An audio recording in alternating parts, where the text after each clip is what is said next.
Yo, what's going on, guys? It is time for another reaction video, and this is coming from the YouTube channel History on Maps. And today we're going to be taking a look at Korea. It is the full history of Korea in 5 minutes. So let's get straight into it.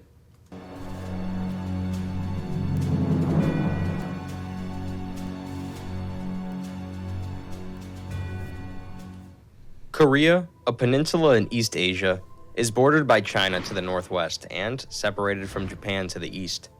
Since 1945, Korea is divided into two countries at the 38th parallel, North Korea and South Korea. Early history. In 2333 BCE, Gojoseon, the first Korean kingdom, was established by Daegu, deemed the grandson of heaven. By the 3rd century BC, the southern part of Korea was occupied by the Jin state. Gojoseon underwent 3 periods: Daegun Joseon, Gija Joseon, and Wimin Joseon. In 108 BCE, it was invaded by the Han dynasty, which then installed 4 commanderies in northern Korea. Within a few decades, 3 of the commanderies fell within a few decades, except the Lilang commandery. The northern part of the peninsula and Manchuria was then occupied by Byuyo, Goryeo, Okgejo, Donghae, and other minor statelets, while in the south, the Jin state gave rise to the loose confederacies Jinhan, Byeohan, and Mahan. 3 kingdoms of Korea. The 3 kingdoms of Korea comprise Goguryeo, Silla, and Bakji.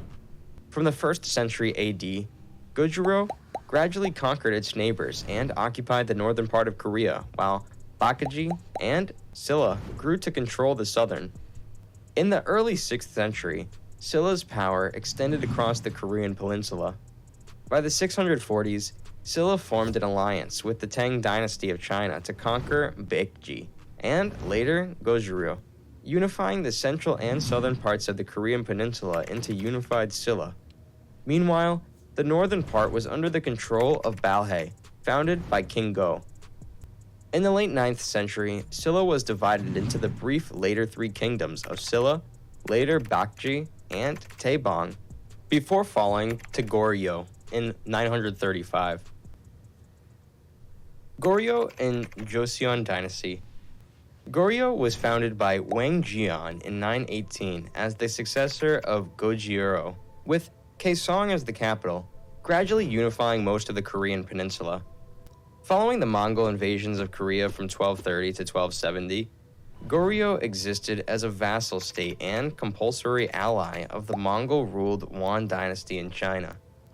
After a coup, General Yi Song-gi overthrew the Goryeo dynasty and, in 1392, established the Joseon dynasty. The capital was moved from Kaesong to Hanseong. Under King Sejong the Great, Joseon enjoyed numerous beneficial administrative, social, scientific, and economic reforms. Quick note, I haven't really been pausing it because literally every bit of this information is new to me. I don't know a whole lot about Korea, and I certainly don't know anything about Korea this far back. The only stuff I'm familiar with Korea is more of your current culture. So I don't really have a whole lot of comments other than that this is all new information for me. I'm just trying to see what I can retain from this. Especially, he created Hangul, the Korean alphabet. From 1592 to 1598, Joseon suffered from the great destruction of the Japanese invasions. Following 2 invasions by the latter Jin and Qing dynasties, Joseon became a subordinate of the Qing Empire. In the 19th century, Joseon adopted a harsh isolationist policy, for which it became known as the Hermit Kingdom. However, Joseon was soon forced to open its borders, leading to an era of Japanese imperial rule. Korean Empire and Japanese occupation. Following the Sino-Japanese War and the Treaty of Shimonoseki, Korea was recognized with full and complete independence and autonomy by the Qing dynasty. In 1897, the Joseon dynasty proclaimed that the Korean Empire with Emperor King Gojong. Russia posed a strong influence in the Korean Empire until the Russo-Japanese War, which pushed the Russians out of the fight for Korea. The following year, Korea became a protectorate of Japan, In 1910, Japan formally annexed Korean Empire with the Japan-Korea Annexation Treaty. Thereafter, Korea was officially named Chosen. Since 1939, over 5 million Koreans were conscripted for labor, 10,000 men were forced into Japan's military, and about 200,000 girls and women were forced into sexual slavery for the Japanese military. Wow. Division and Korea War.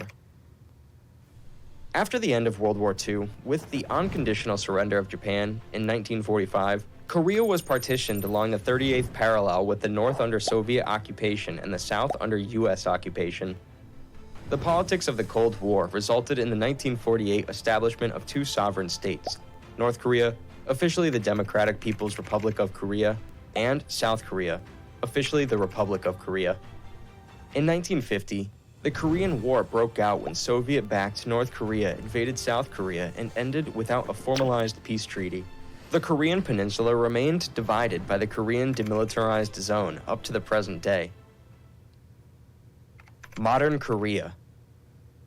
After the war, South Korea witnessed enormous economic growth in a period called the Miracle on the Han River, giving rise to numerous family conglomerates such as Samsung, Hyundai, SK Group, and LG Corporation.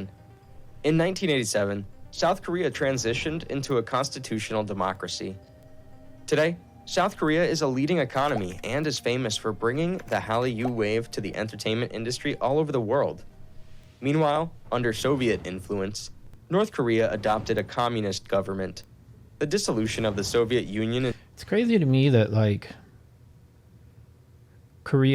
North Korea is bordered on the North and the South, and that they've been able to maintain this dictatorship. You know, like I know that Cuba is that way, but it's its own little island. It's isolated, even though it's close to America. It's isolated, right? So, I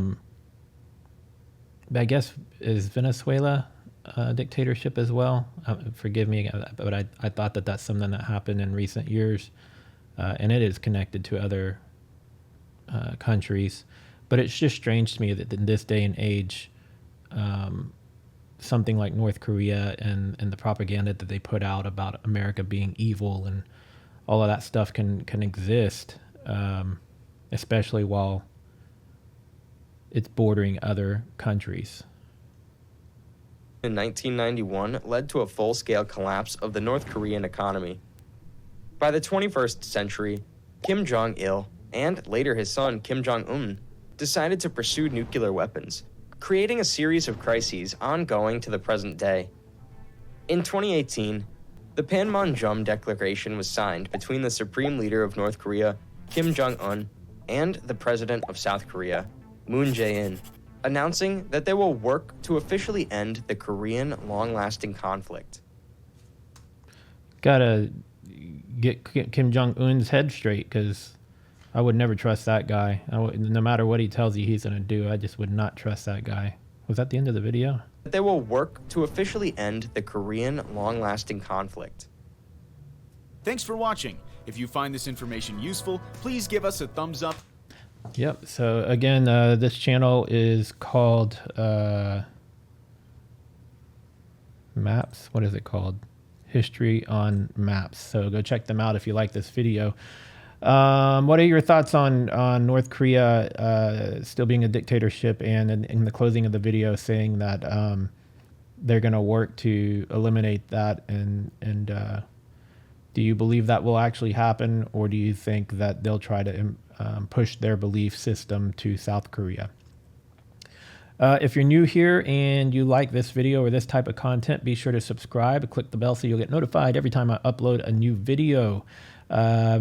Give it a thumbs up if you liked it. Comment below, like I said, on your thoughts on the North Korea.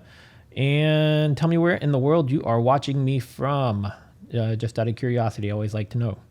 And I'll see you guys in the next video. Later.